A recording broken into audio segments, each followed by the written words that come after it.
Nossa produção de óleo de coco, no caso, está sendo ralado. Esse é o Luiz Otávio. Está ralando o coco manualmente. Vocês podem ver. Essa daqui é a famosa semente de mamona, que no caso sou eu que estou tirando a semente. E essa daqui é a nossa engenhoca. No caso é a Marcelena, que está ralando o coco de uma forma diferente. Como vocês podem ver, é todo um trabalho. O trabalho por aqui não para, continua.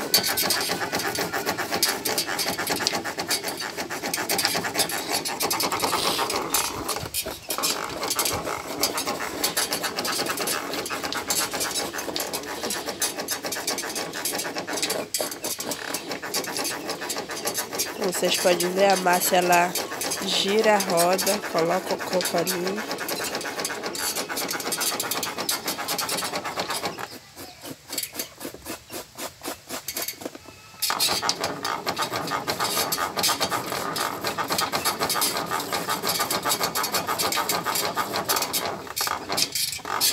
Tem que ter todo um cuidado para não ralar os dedos também.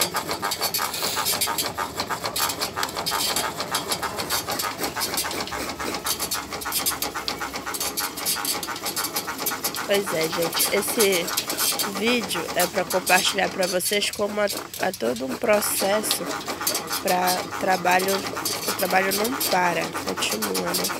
Então todos os dias de manhã a gente tem muito serviço, vai até a noite.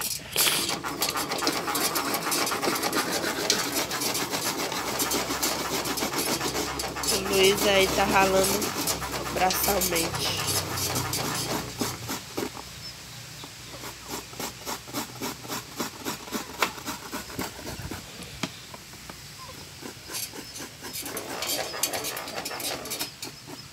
Tem muita semente para descascar.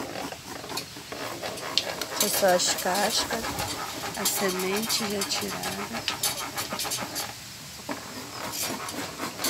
Mais sementes para ser tirada. Pois é, galerinha. Um beijo para vocês. Deixe lá as perguntas que quiserem saber mais sobre nossos óleos. Quais são os benefícios. Não se esqueça de deixar um like. Beijo!